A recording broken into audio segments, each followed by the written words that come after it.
Yo, so guys, welcome back to another video. This is another reaction to US type things, and this one is the 10 strangest weather events in US history. Now, I've done a lot of reactions to US weather when it comes to from like hurricanes, tornadoes to actually is that come to think of it, I think that's the main real ones that I've seen. Like I've done like sort of reactions to other types of storms, but there's obviously like things that I've had mentioned a lot, but I've never actually been able to look deep and actually maybe not weather, but like volcanoes erupting, that's not considered weather at all, is it? But things like hailstorms, like I know there's been a lot of suggestions in the past, but I could never find the video out there. So if there is one out there, please let me know. I don't know, maybe like droughts, would that be like a strange, would that be considered a strange one? Maybe not, because droughts are just quite common, but I don't really know what to expect. There's probably going to be a lot of ones here that I do know about, but a lot that I don't know about. And yeah, I'm just here for the sort of the weirdest ones, to be honest. The ones that just sort of like, I didn't even know those weather scenarios were possible. Like sheep falling from the sky.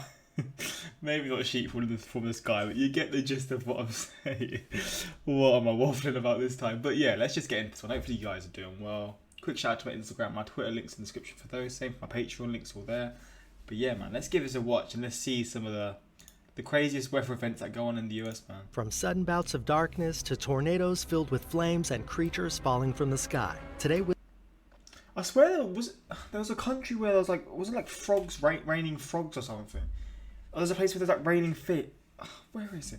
I've probably done a video in the past and it explained the strangest sort of phenomenons that go on Earth, and maybe like there's a place that has like raining animals because of a certain thing that I don't know. we look at the strangest weather events in US history. I don't know what I'm saying. It's quite late here. It's like 9 o'clock at night, so I apologise if I seem a bit tired, which I probably do.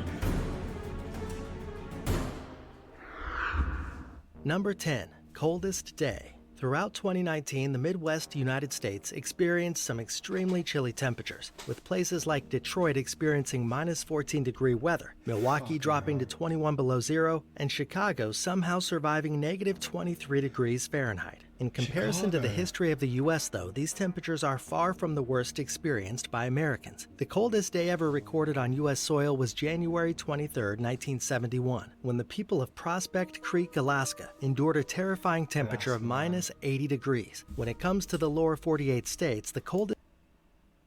Minus 80 degrees. Now, I know when it goes to minus, Fahrenheit and Celsius are equal, which I found out a few videos... about 2 months back, when I thought I didn't know that, and people sort of explained to me. But how is that even possible? This day came on January 20th, 1954, when Rogers Pass, Montana dropped to 70 degrees below zero. Number 9. Locust plague. Being a Midwest farmer in the late 19th century had its fair share of obstacles. No modern machinery to work with, fickle soil and weather conditions, and most likely way more physical labor than most people could handle on a daily basis. So imagine how much worse it got for American farmers in 1874 when a swarm of locusts blanketed the sky before diving down on their crops. These insects rained down on the Midwest in droves, with historians estimating their number to be anywhere between 124 billion to 12.5 trillion as they cut up. What the fuck? Wait, what? To 2.5 Wait, what? I'm tired. This is just frying my brain. How, like, what the path nearly 1,800 miles long and 110 miles wide, these pesky bugs devoured everything from sugar-concentrated crops to wooden tools, leather accessories, and even clothes right off the backs of bystanders. Their impromptu invasion ended up causing many families to suffer and even perish, as starvation became a hazard to those in the area that would become the Dust Bowl. While farm animals like chickens did their part in eliminating the pest by simply eating them, the danger of locust invasion didn't pass until the Rocky Mountain grasshopper went extinct at the turn of the century. Number 8. Black Sunday. Speaking of the Dust Bowl, the dust-swept and drought-ridden region of the Midwest so it's a drought, this one, so I was actually kind of right with it. I think it began its desolate transformation one fateful day, now referred to as Black Sunday. On April 14, 1935, a storm fell on the prairies of the Midwest, beginning in Oklahoma and Texas. Starting at 4 p.m., winds clocking in at 60 miles per hour swept along the plains, forming a black cloudy wall as they hurtled on. This effect came from loose dirt in the arid region. twisting and obstructing the vision of those who witnessed the storm. Reports at the time believed the anomaly to signal the end of days, as the blinding dust storm kept those outside from being able to see their hand in front of their face. The weather event blinded one man and had fatal consequences for small animals like birds and rodents as it rose thousands of feet into the air and stretched for hundreds of miles. This frightening phenomenon went on to inspire Congress to pass the Soil Conservation Act by the end of the year in hopes of avoiding such an occurrence from happening again. Number 7. Satan's Storm. On June 15, 1960, the residents of Copperell, Texas began their morning as normal with a typical early temperature of just around 70 degrees Fahrenheit. But in mere minutes, the warm desert air rose to an unbearable 100 degrees Fahrenheit out of nowhere. The sudden skyrocket in heat caused thermometers to burst, according to anecdotal accounts. People experienced power failures and false alarms as they awoke thinking something must be on fire. The National Weather Service unofficially reports that the temperature continued rising until it topped out at 140 degrees Fahrenheit and remained. Bro, Texas is the weirdest place, man. I feel bad for Texans, genuinely. Like, in terms of weather, you'll have like the cold storms, the crazy cold storms that will just hit you out of nowhere. It'll be unexpected, leave you without power for, weeks? Then you have this kind of stuff where it just gets unbelievably hot within just an instant, or maybe not an instant, but pretty relatively quick. It just suddenly just goes up, and it's just like, bro, I couldn't deal with it, but I rate it because, I mean, having to deal with this kind of stuff must make you a lot more stronger. Like, in terms of just dealing with like weather, because I know for me, I'm one of the sort of, I complain no matter what. It will either be too cold or too warm. It's never just perfect for me. But I guess when you're in Texas, it's a lot different. And you sort of learn to appreciate it when it's just not too hot or not too cold kind of thing. Whether when it's with me, I'm just, yeah. If it is like a decent, like maybe like 12, 13 degrees, I'll be like, oh, why can't it just be a couple more degrees? Or if it's like, I don't know, 5, 6 degrees, I'll be like, why can't it just be like 10, 12 degrees? But then when it's 12 degrees, I want it to be hotter.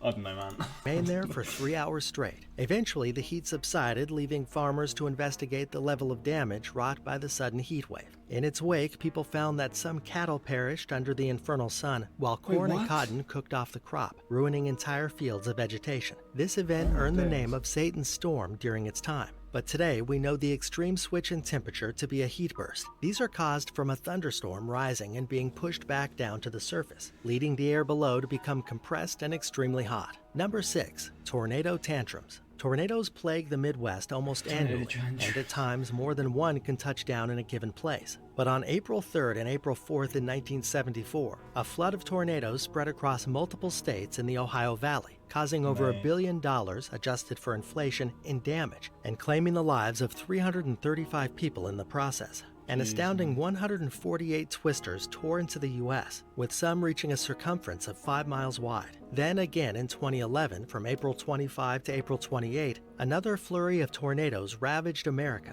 hitting as far north as Pennsylvania and New York, and reaching down to the deep south, as warm air at the ground level collided with the colder airs above, and atmospheric wind shears moved in. These catastrophic disasters left their mark on populated areas repeatedly throughout the 3-day span. This time, 349 twisters took the lives of over 300 people and caused $10.8 billion in damage. Number 5.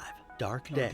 In the 18th century, meteorology wasn't anywhere near as exact or capable of explaining weather-related phenomena the way it is today. So it's no wonder that accounts of the day when the sky went dark on May 19, 1780 are so superstitious and foreboding. Following right on the tail end of the American Revolution, the newly founded nation was already tense. So when the sun turned red, black rain fell from the sky carrying the scent of coal fire, and the population had to rely on candlelight in the middle of the day to see, you can understand how frightened Americans might have felt. Rather than any sort of Armageddon or Judgment Day, this scary ordeal can be attributed to a forest fire in the Ontario forest. The origin of the legendary Dark Day in New England wasn't discovered until 2007, when forestry experts out of the University of Missouri discovered fire scars in the woods of Ontario. Bro, how can they just determine 200 years later when it's happened, this is the case, this is the cause from it? It's ridiculous, man. Like, technology is nuts for one, but like how they can even decide this is what's caused it, it's just crazy, man. But I mean, again, they have to be right. It's just nuts how they can even sort of link the two together kind of thing. Bro, corresponding to that date. Number 4. raining fish. We've all heard the saying, it's raining cats and dogs. But in 1947, the age-old... It's happened 3 times in the 20th century, 21st century, and 2 years back to back. Became reality, with a bit of an aquatic twist. As the population of Marksville, Louisiana left their homes on October 23rd that year, no forecast could have prepared them for the downpour that was to come. According to the Library of Congress, inhabitants of the southern town experienced a torrential shower that brought not only raindrops, but several fish as well. These accounts weren't the hoax they might seem to be, as the meteorological phenomenon known as raining animals has occurred many times across the planet and throughout history. Flightless creatures like spiders, frogs, octopus, and... No, there's raining spot. Oh my god. And throughout history. Flightless... Are you mad? Raining spider... Bro, that is my worst nightmare. You cannot write this Creatures stuff, like spiders, frogs, octopus, and even jellyfish have been reported from China to Honduras over the last 2 centuries. While the I am thankful I'm not in these countries, man. The UK's weather may be boring, but fuck experiencing anything like this. Even if the off chance, it's probably 1 in a gazillion. Is that even a number? Chance of it happening?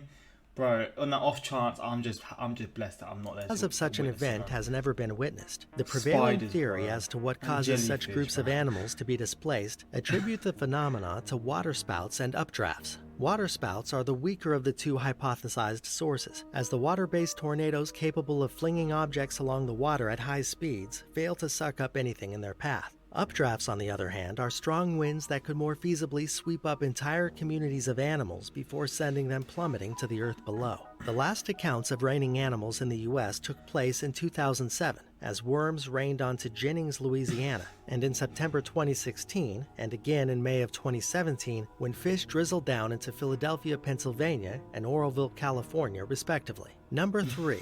Soil cyclone. Tropical cyclones form on the coast of the United States with semi-regularity, fueled by the heat energy they gather from the warmth of the ocean. As they move inward towards land and leave the ocean energy behind, they typically dissipate, and the thunderstorm that trails them overhead will disperse and fizzle away. But recently, studies have shown that not all cyclones fall apart so quickly, a point proven in 2007 with Tropical Storm Erin. As the cyclone entered Texas that August, it infiltrated the Lone Star State with wind speeds measuring a measly 40 miles per hour. However, within 3 days, the tropical storm continued to flourish, growing surprisingly strong by the time it reached Oklahoma. In fact, it more than doubled in wind speed from the time it touched land, and even eclipsed the strength of the cyclone at its peak while over the Gulf of Mexico. But how could such an anomaly be possible if no water warmth was present to keep the cyclone swirling? Moist soil, as new discoveries have shown, can substitute for ocean water if breached at the right temperature and hydration levels. Referred to as the brown ocean effect, this abnormality gave Tropical Storm Erin a longer life than meteorologists could have ever predicted at the time. Number 2. Fire tornado. During the Carr Fire event of 2018, one of the most terrifying weather anomalies of U.S. history occurred when the largest fire tornado ever recorded took shape. Oh, I think I have seen this. Wasn't this in LA? The LA fire, in the LA, where the forest fires. Wildfires are all too common in the Golden State, but this specific fire was so massive, the resulting gases formed a pyrocumulus cloud above the raging inferno. This fire-crafted thunderstorm helped turn a commonly known fire whirl, which were thought to hit a maximum speed of 90 miles per hour, into a monstrous cyclone of cinder and ash. As the flames blazed on, winds within the tornado reached a speed of 143 miles per hour, rewriting the capabilities and hazards of such natural disasters. This incident was one of only 2 F3 tornadoes ever recorded in California, the other 2 spawning from a fiery event in 1926. Due to the size and severity of this one, and the fact that it claimed 1 casualty, this fire tornado is one of the most monumental weather events of all time. Number 1. Summerless Year. Also known as the Poverty Year, 1816 was the year without a summer, when temperatures all across the northern hemisphere remained frigid year-round, even through July and August. New England reported record-late snowfalls, experiencing heavy weather as late as June 11th. In the south, cities like Savannah, Georgia only reached 46 degrees Fahrenheit on the 4th of July. Much of the U.S. experienced a drought that same year in early fall, and winter weather started right back up by September. This freezing year was the result of an eruption in 1815 from Indonesia's Tambora volcano halfway around the world. The ash and dust of the eruption filled the stratosphere for the next year, blocking sunlight across the northern hemisphere, which ended up cooling that portion of the planet. Mate, nature is scary, weather is scary, but when you see some of these, it does make me thankful. I mean, I guess if like an eruption to that sort of size again happened current day, I guess even though the UK would probably be like at least 5-10% colder as well. I feel like that one affected a lot of countries, but yeah, places like Georgia reaching, what was it, like 40 degrees Fahrenheit? That's mental, bro. I live in the Midwest. It does really get cold. In Minnesota, it got below 23. It got 23 below zero winds one day, but I love living here. Great job. He's wondering, what is the hashtag for your Twitch, just so I can share? Did you refer to Oklahoma and Texas as part of the Midwest? This is creepy. I wish I don't have that. It doesn't have many views or many comments, but I did enjoy the video a lot. And yeah, I mean, let me know if you want to see some more weather reactions. It's been a long time since I've done them. I did a few like forecast type reactions on like was it the hurricanes, like all the hurricanes that happened in like 2019, 2020. But I'm definitely down to do more if you want these types of reactions. But yeah, hopefully you enjoyed. Until next time, like, subscribe, peace.